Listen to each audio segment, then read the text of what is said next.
আমাৰ ৰাতিপুৱা 9 বজাৰ পৰা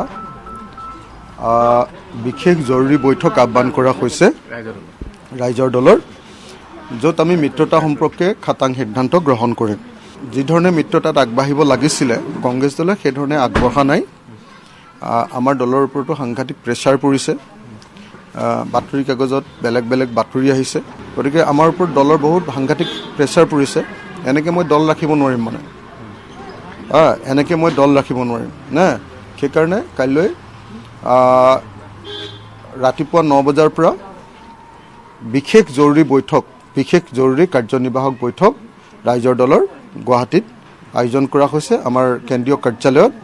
আৰু কাইলৈ এই বৈঠকত যি সিদ্ধান্ত হ'ব সেইটোৱে চূড়ান্ত সিদ্ধান্ত।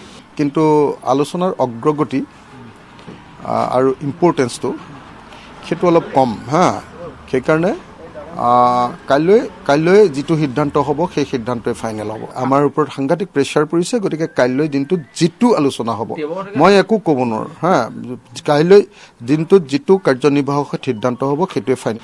কাইলৈ আমি সংবাদমেল অনুষ্ঠিত কৰি আমাৰ কাৰ্যনিৰ্বাহকৰ পাছত গুৱাহাটীত সংবাদমেল অনুষ্ঠিত কৰি আপোনালোকক সকলো কথা জনাই দিম।